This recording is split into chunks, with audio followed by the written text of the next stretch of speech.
Não é apenas uma forma tirana de governo, mas é construída ao redor da ideia de que isso é para o bem de um grande número. Então as pessoas, no fundo, que recebem ordens, são educadas ou convencidas, ou como quiser chamar, para acreditar que no final das contas isso é o melhor para elas. O maior objetivo deles é reduzir a população do mundo. O príncipe Philip, o segundo marido da rainha Elizabeth, disse isso. Ele disse, se um dia eu voltar, se eu reencarnar, eu quero voltar como um vírus mortal. É claro que ele quer. Porque o que essas pessoas querem é isso. Destruir a sociedade mundial. É assim que uma pessoa pode começar a entender os verdadeiros objetivos da Agenda 21 do Desenvolvimento Sustentável. Você acaba com o plano global. Esse plano claramente fala em uma redução da população humana em 85%. Então você começa a pensar, como podemos sobreviver nesse país se nossos recursos estão sendo retirados e colocados fora do limite para o nosso uso, sejam recursos minerais, madeira, alimento, etc. Se formos remover metade das terras desse país para uso de produção humana, é só uma questão de tempo, até que a população humana comece a diminuir. Mas quando entendemos que esse é o plano das Nações Unidas, podemos começar a colocar isso na perspectiva que precisamos. Maury Strong, das Nações Unidas, ele é um cara muito altruísta. Ele acha que está fazendo a coisa certa para a maioria das pessoas, defendendo que podemos matar alguns deles porque existem muitos. Eu acredito que todo o conceito de controle da população e diminuição da população do mundo para um número em que possamos sustentar o desenvolvimento e chegar até menos de 1 bilhão está preparando o palco para a perseguição em massa. E se as pessoas comprarem essa ideia, que grande parte do mundo deve ser eliminada para que aqueles que sobrarem continuem vivendo. Vamos ver mais guerra, mais fome, mais doenças, algumas delas espalhadas de propósito para reduzir a população humana. Eu visitei um lugar chamado Pedra Guia da Geórgia, onde eles apresentam os 10 mandamentos do movimento da Nova Era em várias línguas diferentes. E um dos mandamentos fala sobre a redução da população para uma fração do que ela é agora. Então, uma pessoa inteligente pergunta como eles vão conseguir isso. Se esse é um dos objetivos e eles vão trabalhar para alcançar esse objetivo, então quem serão as vítimas e como eles vão escolher quem vive ou morre? As pessoas acham difícil de acreditar porque não ouvem de muitas fontes. Você não vai ouvir na mídia, não vai ouvir dos líderes do governo, não vai ouvir das pessoas que estão criando isso, é um fato. Então as pessoas não percebem como já chegou longe. E em 6 de julho de 2009, o Papa falou abertamente sobre a criação de uma autoridade política mundial, com força para se dar poder. Começamos a perceber que estamos mais perto disso do que imaginamos. Esse sistema não vai apoiar o cristianismo ou o judaísmo. Direitos básicos como a liberdade de expressão, de religião e de ter sua própria terra vão desaparecer. Nos dias de hoje, já temos pessoas muito poderosas e influentes que se dedicaram para ver isso acontecer. Não tenho dúvida de que vai acontecer e logo. E por que não estou com medo nem correndo para as montanhas? Porque eu sabia que isso aconteceria. Incrivelmente, isso foi profetizado há mais de 2000 anos. Estou cansado das pessoas dizendo, você não pode provar a Bíblia. Posso sim, se você se der ao trabalho de descobrir a integridade do seu projeto, e então que o projeto teve que ser originado de fora do tempo, porque escreve a história antes que ela aconteça, com uma precisão assombrosa, e quanto mais sabemos sobre a Bíblia, e quanto mais sabemos sobre o que está acontecendo geopoliticamente ou no mundo, mais vemos uma convergência se aproximando dos cenários bíblicos clássicos. A Bíblia diz que nos últimos dias o governo do anticristo estaria sobre 3 pilares. O primeiro é um governo mundial, o segundo é uma economia global e o terceiro é uma religião global. As pessoas à frente desse governo mundial geralmente são contra os judeus e contra os cristãos. E eles querem unir todas as religiões do mundo e unificá-las com um propósito específico, que é colocar uma figura de liderança no poder que governaria um mundo. E a Bíblia nos alerta para esse tipo de desenvolvimento nos últimos dias. Estamos muito longe de onde estávamos nos anos 50 e 60, na atmosfera do anticristo.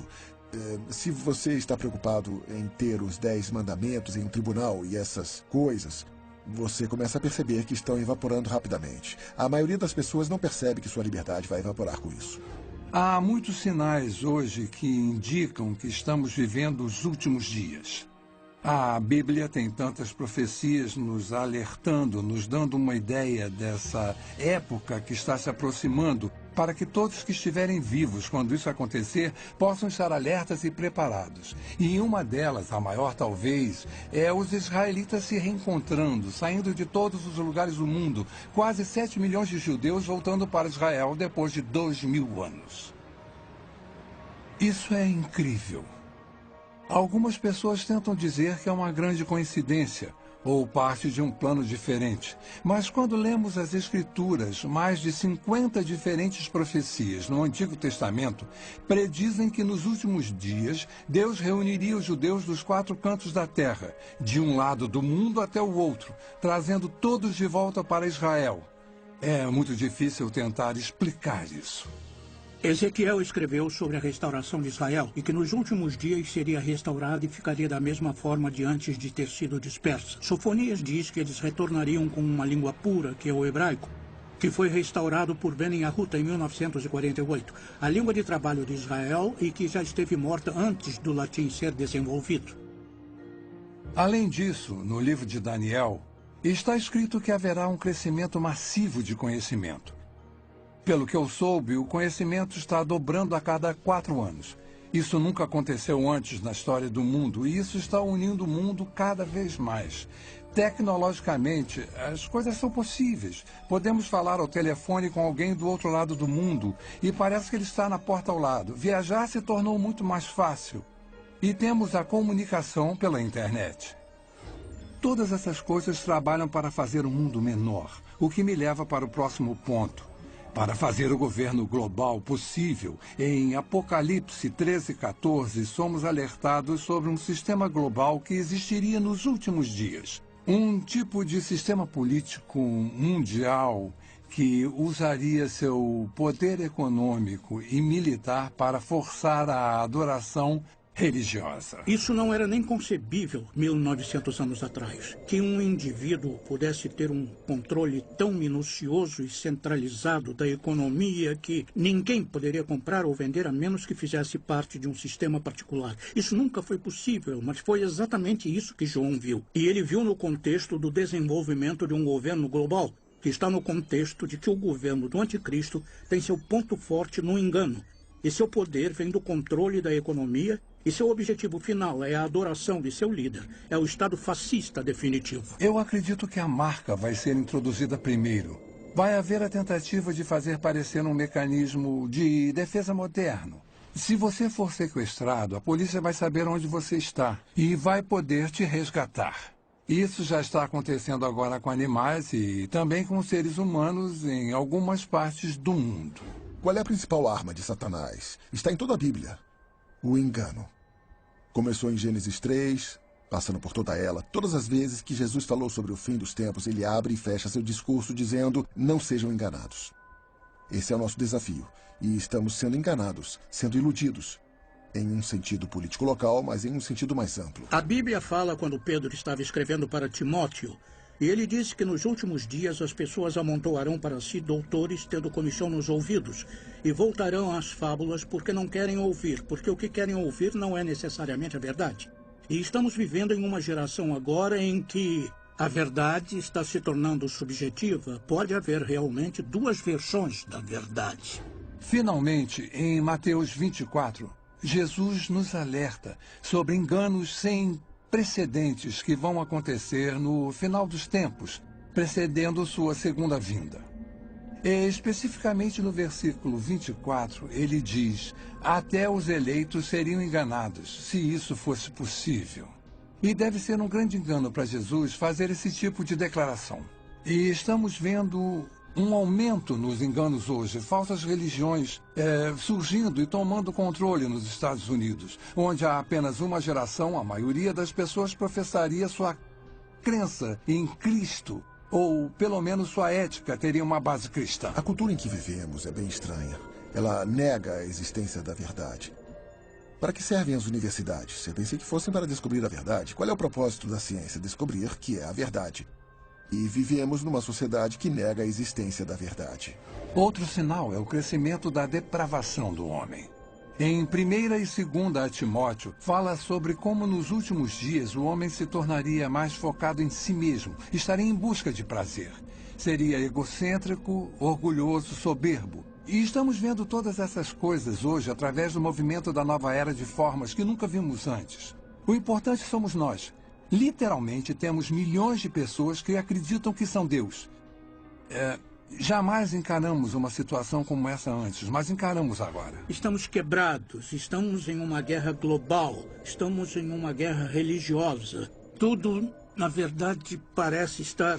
Estamos em declínio, estão falando em se livrar do dólar americano. Tudo parece apontar para os Estados Unidos não ser mais a única superpotência mundial, que é exatamente o que a Bíblia diz. Podemos ver tudo convergindo para isso. Então, podemos fazer uma lista dos principais países do Oriente Médio, da Europa e do Extremo Oriente e rever essa lista. Podemos falar sobre tecnologia, podemos fazer uma lista de tendências. Somos classicamente monitorados por empresas, numa dúzia delas. E quanto mais você sabe sobre cada uma delas e quanto mais sabe o que a Bíblia fala sobre elas, você vê a convergência. Não é só uma, são todas elas ao mesmo tempo. Está claramente dizendo que esta geração não vai passar até que todas essas coisas se cumpram. Faz parte desse discurso, mas faz de Israel a referência, é o relógio, é o cronômetro. Quando começar a andar, nós teremos apenas mais uma geração. E estamos bem perto disso agora. Meu desafio para qualquer um, para quem essas coisas estão frescas, novas e desconhecidas, é descobrir por si só. Não o que o Chuck Missler ou alguém no rádio ou TV disse. Descubra por si só o que a Bíblia realmente diz. A Bíblia diz que os céus e a terra proclamam a existência e a majestade de Deus, nosso Criador. Esse mesmo Criador nos deu um livro para partilhar seus pensamentos e planos para nossas vidas. Diferente de qualquer livro em toda a história, ele prediz o que vai acontecer no futuro. O nascimento, morte e ressurreição de Jesus Cristo. O retorno de Israel para sua terra em 1948. Nosso notável mundo em mudança hoje. Se alguém que você conhece pode prever o futuro com 100% de precisão, você não daria ouvido a ele? A Bíblia faz exatamente isso. E prediz que Jesus vai voltar para seus seguidores e vai levá-los para um lar eterno e maravilhoso. Você pode não ser capaz de controlar o que acontece com seu país ou nosso mundo, mas você pode controlar seu destino eterno. A Bíblia diz que o amanhã não pertence a ninguém. Faça a decisão mais importante da sua vida. E acredite que Jesus te ama e quer fazer parte da sua vida. Nossa pesquisa sobre práticas de vigilância, perda de liberdade e poderes ocultos não são para te assustar. Foram feitas para abrir seus olhos para o mundo inconstante ao nosso redor. Pretende lançar uma luz nas incríveis profecias de Deus. Pretende te aproximar de nosso eterno Salvador, Jesus Cristo. O que vai acontecer daqui a um mês, daqui a um ano, daqui a 10 anos? Como nos preparar para isso? A única coisa que Deus coloca sempre no meu coração é a importância de ficar perto dele, viver um dia de cada vez e que possamos todos nós manter os olhos abertos e focados na eternidade.